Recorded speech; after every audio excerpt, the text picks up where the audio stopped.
Hello, my name is Dr. Corey Wren. I'm a vegan sociologist, I'm a vegan feminist, and I'm a vegan witch.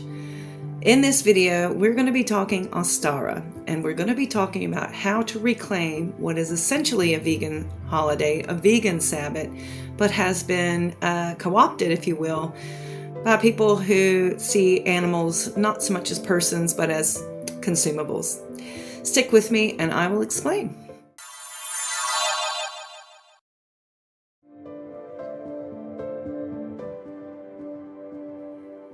So Ostara is basically spring equinox, and it's a bit of a made-up, dare I say, a bit of a made-up Sabbath in the witch's wheel of the year. It doesn't necessarily correspond with any major Celtic tradition. There's St. Patrick's Day on March 17th, which is pretty close. But St. Patrick's Day is really about Christianity and the spreading of knowledge and the ridding of snakes from Ireland. There were never snakes in Ireland. So Ostara really is, for the pagan community, just a time to celebrate that the sun is returning. The sun is really returning now. In the United States, by the time Ostara hits, they've already had daylight savings time. Here in the United Kingdom, after Ostara, I think we have 1 week, and then we get our daylight savings time. And yeah, the sun is here for a lot longer in the day, and we're very pleased about it. And that's time to celebrate. Historically, traditionally, pagan folks, pre-Christian folks, agricultural folks would have relied on this sort of solar calendar in order to organize their growing and planting and also dealing with quote-unquote livestock. So especially here in the United Kingdom, this is a time when we see lots and lots of baby lambs being born. And that is a marker of new life emerging. We have daffodils, we have snowdrops, we have bluebells, we have buds on the trees, we have magnolias are blossoming, the hawthorns are in full bloom, and life is back, and it's really exciting. So that inherently, I think, is very much so aligned with a vegan witch path, basically. The celebration of the returning of the growth cycle, celebration of the return of the sun, a celebration that it's a little bit warmer now, celebration that there's beautiful flowers, celebration that new life is being born, animals. That's all really, really exciting, and reason for us to pause and contemplate the turning of the earth, contemplate our place in the cosmos, contemplate life passing on.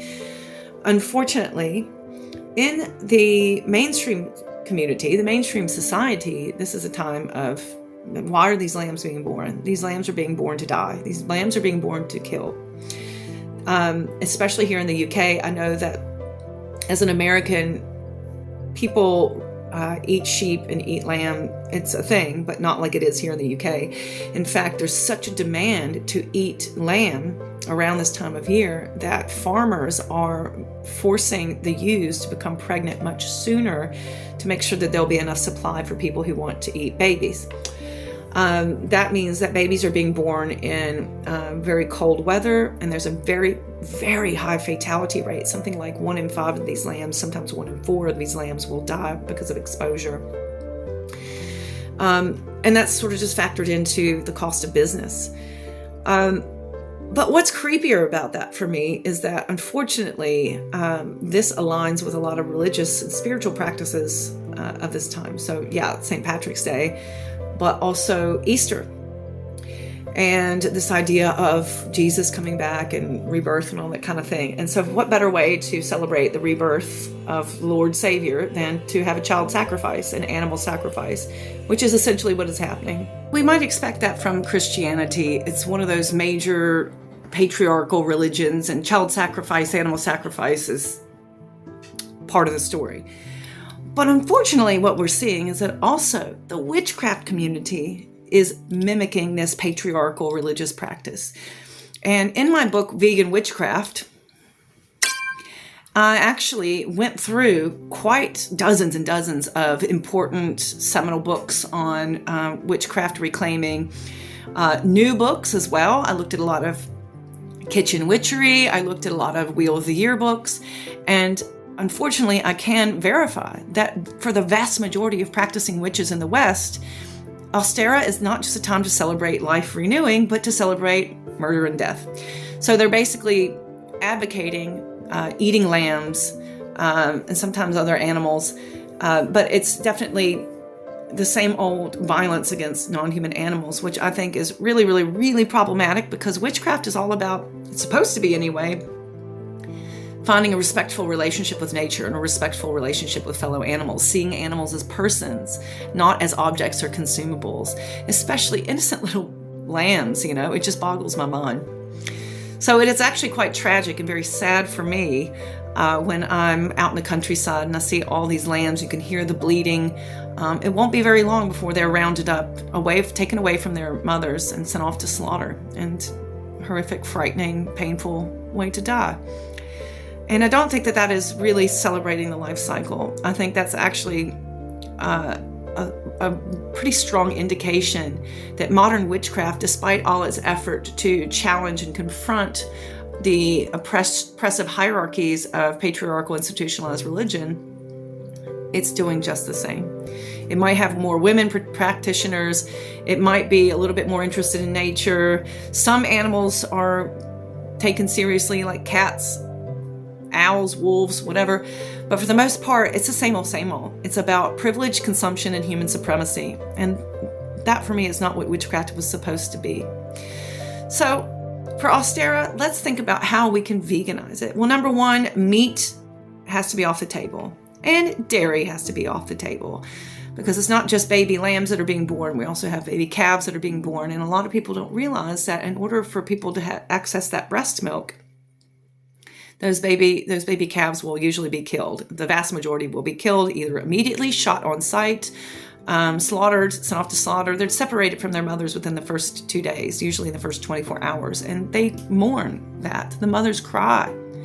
In fact, in some places, and like in Ireland, they actually have public notices for people to stay away from the fields, because if they get in the way of a mother trying to protect her calf or upset about her calf, they could be killed, because they're big animals.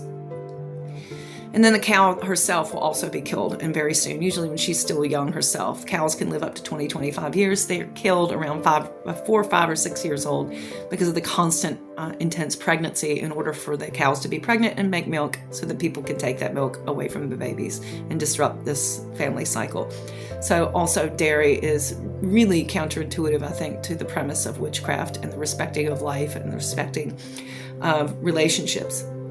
The last thing we, of course, have to talk about is the whole Easter egg thing.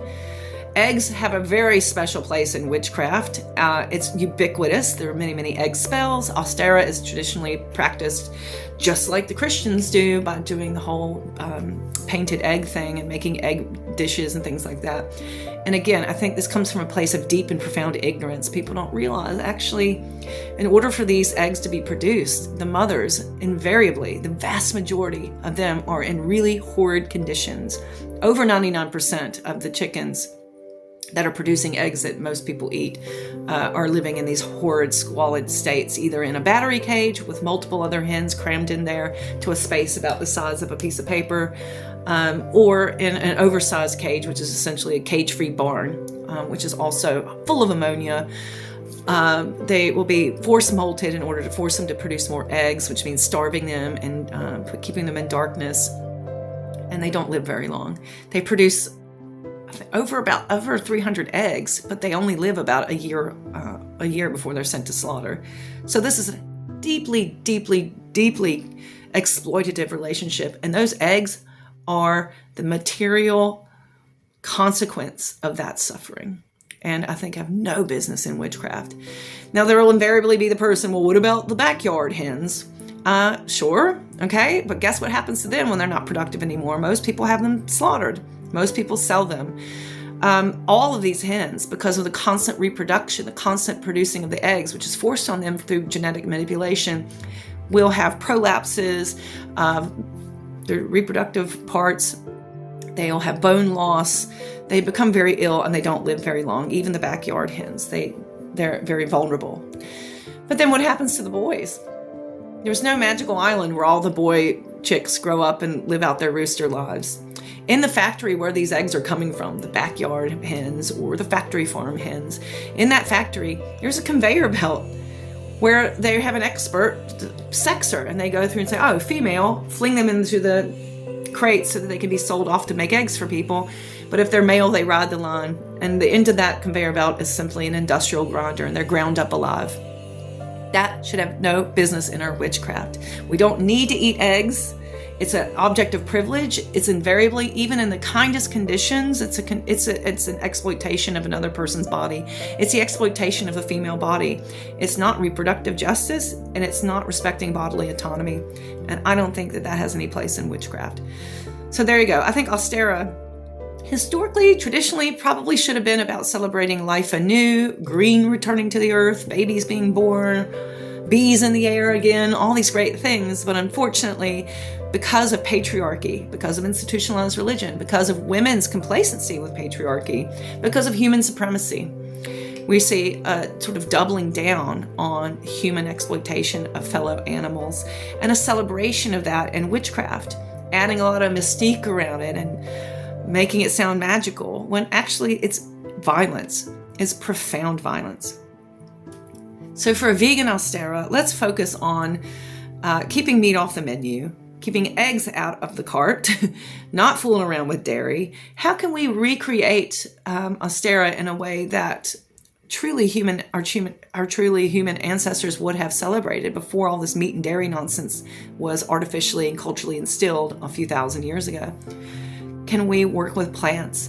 Can we work with nuts and seeds, which are another major part of Ostara, because just like the ubiquitous bird's egg, nuts and seeds hold everything necessary for life, the code, the energy, the motivation in those little nuts and seeds. And I think that is really, really magical. So I have advocated that in my book, my vegan witchcraft book. Is like, let's redirect from birds' eggs, which are almost always going to be products of violence and oppression, to seeds and nuts, which are accomplishing the same thing without harming a sentient being and their babies. We can also plant seeds. This is a very popular Ostara tradition, is actually to plant seeds. You can plant a seed on your altar. I actually have ever had much success with that. My altar space is not really conducive to seed sprouting. But I also use Ostara. I mark my calendar and I go out and I work in my garden. And I tend to the garden, I weed the garden, I fertilize the garden, and I plant new things and hope for the best. And I think truly that's the best way to celebrate Ostara in the vegan way. And if you want to get super vegan about it, we can explore some vegan alternatives. So we can make, for instance, a tofu scramble, or we can make cakes. We can make cakes and not use eggs, but instead use flaxseed or applesauce or bananas in order to give it. Basically, all eggs are doing is holding things together, easy to replace in baking. But let me know, how do you celebrate a vegan Ostara? I would say definitely this is a time for not just celebrating all that is green and reborn, but also, speaking up for non-human animals who are deeply, deeply suffering at this time because of all this religious and spiritual and magical, cultural meaning making around their bodies and their labor and their family relationships. And I think as vegan witches, it's our duty to reclaim that for them and offer them solidarity. So thank you for watching. Please do let me know what you think, what your vegan Ostara traditions are, or what they might be. Let's create that together. If you've not already, please subscribe. This is my humble little vegan channel, and I'm trying to get it out there. Interacting with the video helps the YouTube algorithm, so I truly appreciate it. And there's more on my Patreon account where I go into more detail on all of these different things. And currently, right now, I'm talking about the life cycle. I'm currently working on a vegan approach to death and dying over on my Patreon account. So if some of these issues today are upsetting for you, and you're seeing the baby lambs and it's upsetting for you, or if you've recently lost someone like I have, come join me over on the Patreon account, and we're going to work through those things together. So it's a more in-depth approach to veganism and witchcraft and a little bit of herbalism and all that good stuff. Thank you for supporting this, and very, very, very happy Ostara, and blessed be. Keep it witchy.